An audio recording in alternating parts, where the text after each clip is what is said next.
મુખ્યમંત્રી ભૂપેન્દ્ર પટેલનો પ્રહાર ચૂંટણી પૂર્વે ભાજપને મજબૂતી. સ્થાનિક સ્વરાજની ચૂંટણીને લઈને રાજ્યમાં રાજકીય માહોલ ગરમાયો છે. તેવામાં આજે ગુજરાતના મુખ્યમંત્રી ભૂપેન્દ્ર પટેલ મહેસાણા પ્રવાસે રહ્યા હતા. મહેસાણા તાલુકાના લીંચ ગામ તેમજ શહેરના ધોબીઘાટ ખાતે યોજાયેલી વિકાસ સંકલ્પ સભામાં મુખ્યમંત્રીએ જનતાને સંબોધિત કરી તેમણે પોતાના ભાષણમાં જણાવ્યું કે નરેન્દ્ર મોદીએ દેશ અને રાજ્યને વિકાસની રાજનીતિ તરફ દોરી ગયા છે અને આજે ચૂંટણી વખતે કામના આધારે જનતા સક્ષમ જવું પડે છે. મુખ્યમંત્રીએ મહેસાણા વિસ્તારના વિકાસનો ઉલ્લેખ કરતા જણાવ્યું કે એક સમય એવો હતો કે જ્યારે વિસ્તાર ડાર્ક ઝોનમાં આવતો હતો, પરંતુ આજે નર્મદા નહેરોના પાણીની ખેતી સમૃદ્ધ બની છે. તેમણે રાજ્યના બજેટમાં થયેલા મોટા વધારાની વાત કરી અને મહેસાણાથી અડાલજ સુધીના 8 લેન માર્ગના નિર્માણને વિકાસ માટે મહત્વપૂર્ણ ગણાવ્યો છે. ખેડૂતો માટે સરકાર દ્વારા કરવામાં આવેલા પ્રયાસોનો ઉલ્લેખ કર્યો, જેમાં જે કૃષિ મહોત્સવ, સોઇલ હેલ્થ કાર્ડ, નર્મદા યોજના, જ્યોતિગ્રામ યોજના અને કિસાન ક્રેડિટ કાર્ડ જેવી યોજનાઓ. આ સાથે જ આરોગ્ય ક્ષેત્રે આયુષ્માન કાર્ડ હેઠળ 10 લાખ રૂપિયાની સુધીની મફત સારવારની સુવિધા અને MSME ક્ષેત્રે વધતી રોજગારી અંગે પણ માહિતી. રાજકીય ટિપ્પણી કરતા મુખ્યમંત્રીએ જણાવ્યું કે ભાજપનો કાર્યકર હંમેશા પ્રજાની વચ્ચે રહે છે, જ્યારે અન્ય પક્ષો માત્ર ચૂંટણી સમયે દેખાય છે.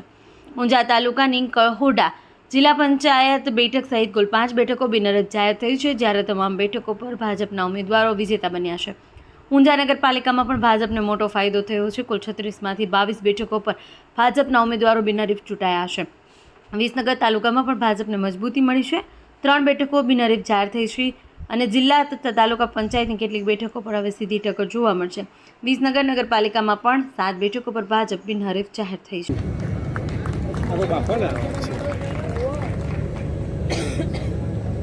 આજે ખરેખર આનંદનો દિવસ છે. પહેલાની સભામાં કડીના 28 નગર સેવકો બિનહરીફ થયા. અહીંયા ઊંઝાના 20, 22 અને મહાનગરપાલિકા મહેસાણાના 5 નગર સેવકો બિનહરીફ થયા છે. બધાને ખૂબ ખૂબ અભિનંદન. આ જ પ્રમાણેનો જુસ્સો તારીખ 26 સુધીના આપણે જાળવી રાખવાનો અને એક પણ કમળ જ્યાં કમળ ઉભા છે, જે ઉમેદવાર આપણા ઉભા છે એ બધાને ભારી બહુમતીથી આપણે બધાએ જીતાડવાના છે.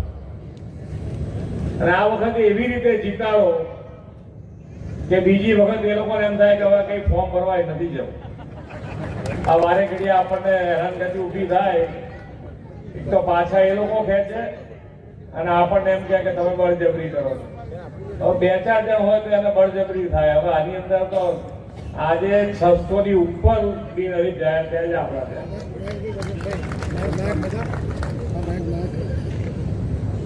એટલે માન્ય વડાપ્રધાન શ્રી નરેન્દ્રભાઈએ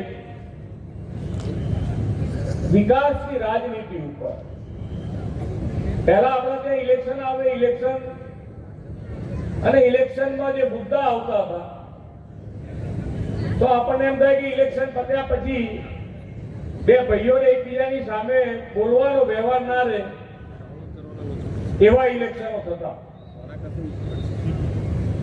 જ્યારથી માન્ય વડાપ્રધાનશ્રીએ વિકાસની રાજનીતિ શરૂ કરી તો દરેક જણે શું કામ કર્યું છે, પ્રજાજનો માટે શું કામ કર્યું છે એનો હિસાબ તમારે ઇલેક્શનમાં આપવો પડે.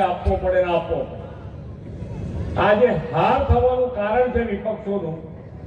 એનું જો મૂળ કારણ હોય તો આ વિકાસની રાજનીતિ.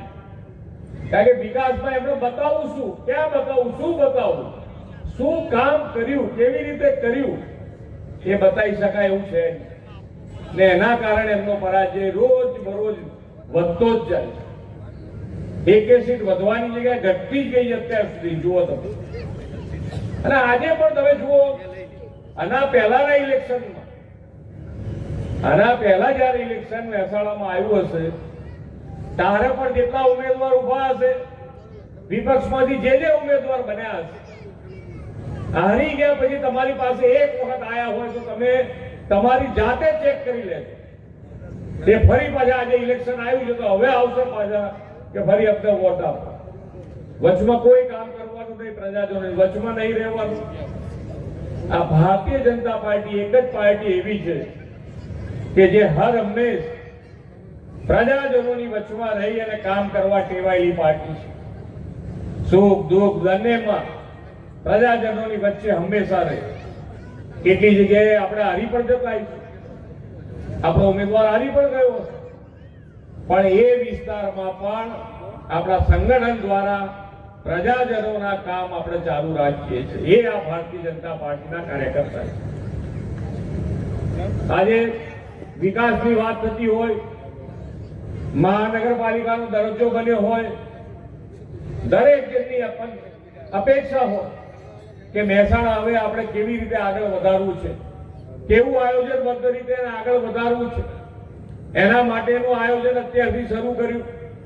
કામો શરૂ થઈ ગયા છે મહેસાણામાં, અને એ આયોજનબદ્ધ રીતે મહેસાણા આગળ વધશે એટલે તમારે જે તમારી કલ્પના હશે એ પ્રમાણેનું મહેસાણા બનાવી શકશો.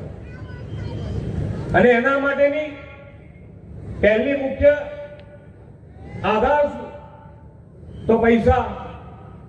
અત્યારે મેં હમણાં પૂછતો હતો રાજગોળજી પહેલા કેટલું બજેટ હતું નગરપાલિકા? તો કે હું હતો ત્યાં તો 50 કરોડ રૂપિયાનું બજેટ હતું. કઈ સાલ? 2010માં 50 કરોડ રૂપિયાનું બજેટ હતું. આજે 2026માં મહાનગરપાલિકા થઈ તો 1012 રૂપિયાનું બજેટ મૂક્યું છે. 1012 કરોડ રૂપિયાનું. કેટલો મોટો બદલાવ આવશે તમારા ત્યાં. પણ આપણે આ જે પણ કામ કરીએ એ કામનો આધાર શું? એ કામમાં આપણે ક્વોલિટી ઉપર પૂરેપૂરું ધ્યાન રાખવાનું રહેશે. અને એ જો તમે ધ્યાન રાખ્યું તો તમે રોજબરોજ વિકાસની કેડીઓ ચડતા જશો. એમાં કોઈ તકલીફ નહીં પડે. પ્રજાજનોનું એક પણ કામ આ નવા 5 વર્ષમાં બાકી નહીં રહે એવું આયોજન તમે કરી શકો એમ છો. અને સરકાર તમારી સાથે છે. તમને કોઈ મોટા આયોજન કરવાના હોય, ગટર લાઈનના હશે, પાણીના હશે, રોડ રસ્તાના હશે, મોટા આયોજનોમાં સરકાર તમારી સાથે ઊભી છે.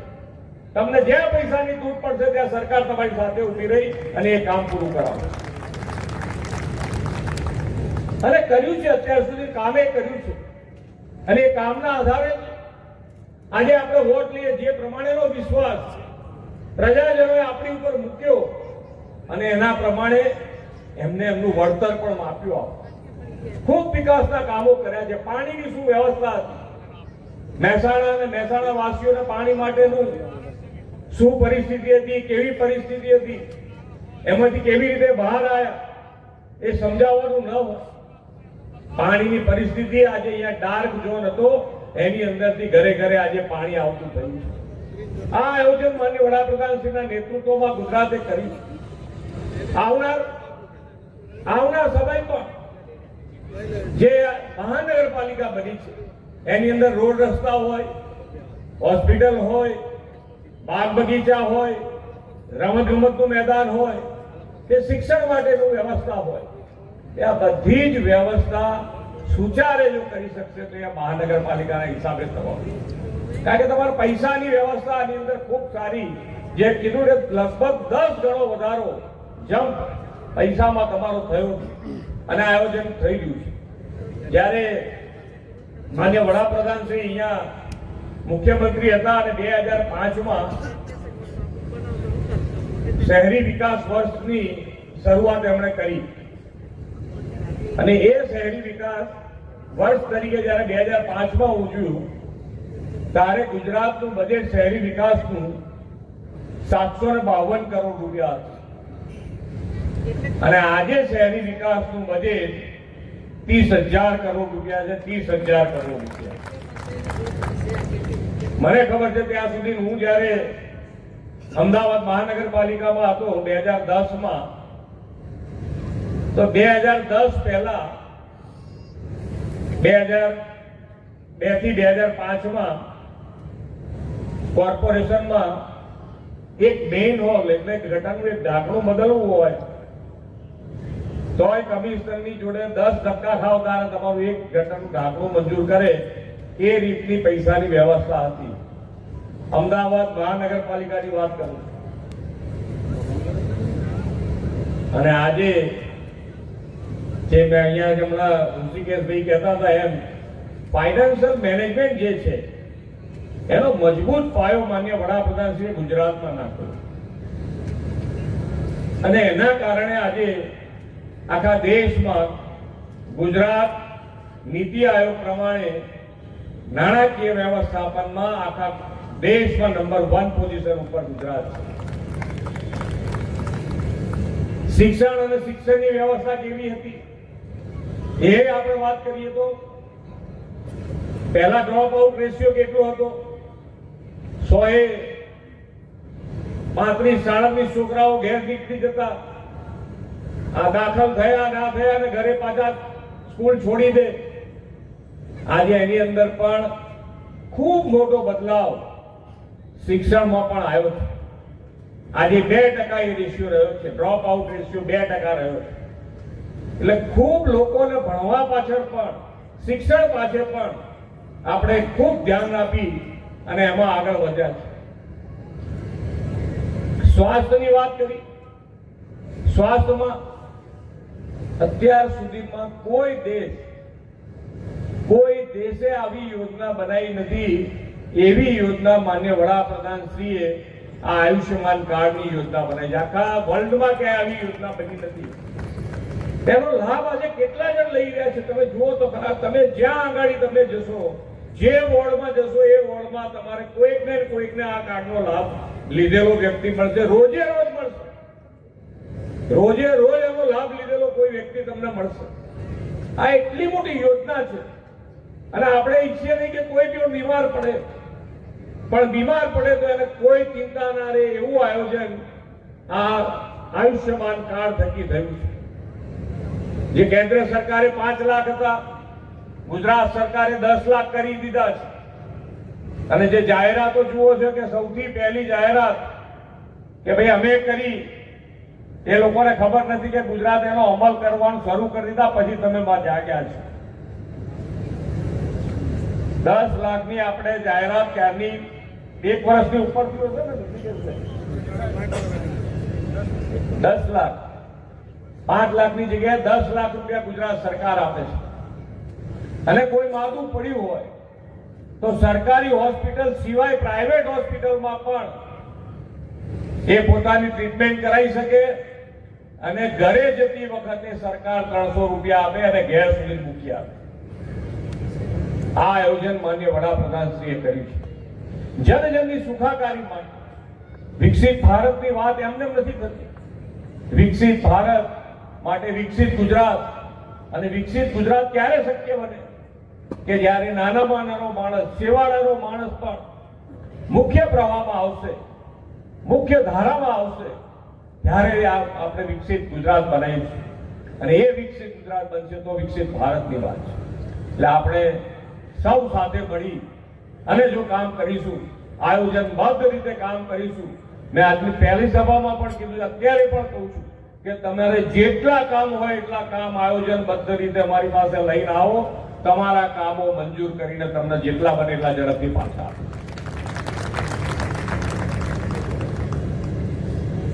અને વિકસિત ભારત માટે જ્યારે આપણે આગળ વધતા હોઈએ ત્યારે આપણે સૌનો સાથ, સૌનો વિકાસ, સૌનો વિશ્વાસ, સૌના પ્રયાસ સાથે આપણે આગળ વધવું પડે.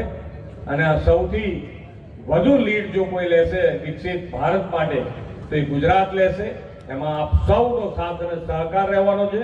અત્યારે તો 26મી તારીખ સુધી આપણે સૌ એક કમળને જીતાડવા માટેનો આ જુસ્સા સાથે 26મી તારીખ સુધી મતદાન સુધી લાગેલા રહીએ અને એક કમળને ખૂબ મોટી જંગી બહુમતીથી જીતાડીએ. એ જ અભ્યર્થના સાથે વિરમું છું. ભારત માતા કી. અત્યારે તો ચૂંટણીની મોસમ ચાલે છે અને એમાં પણ સ્થાનિક સ્વરાજની સંસ્થાઓ કે જે રાજ્ય સરકારની આસિસ્ટિંગ હાથપગ કહેવાય એવી સંસ્થાઓની અત્યારે ઇલેક્શન છે. એટલે સર્વાંગી વિકાસ માટે ગુજરાત સરકારથી લઈ અને ગ્રામ પંચાયત સુધીની આખી જે રેખા છે એ રેખામાં કોઈ બાધા ના આવે ને દરેક જગ્યાએ તાલુકા પંચાયત હોય, નગરપાલિકા હોય, મહાનગરપાલિકા હોય કે જિલ્લા પંચાયત હોય, તમામ જગ્યાએ કમળની સરકાર બને એનું કેમ્પેન. દેશ અને દુનિયાના સમાચાર જોવા માટે અમારી ચેનલ MG લાઈવ ન્યૂઝને સબસ્ક્રાઇબ કરો અને બેલ આઇકોન પર ક્લિક કરો, જેથી રોજે રોજની અપડેટ આપને મળતી રહે. સાથે જ અમારું ફેસબુક અને ઇન્સ્ટાગ્રામ પેજને પણ ફોલો કરો.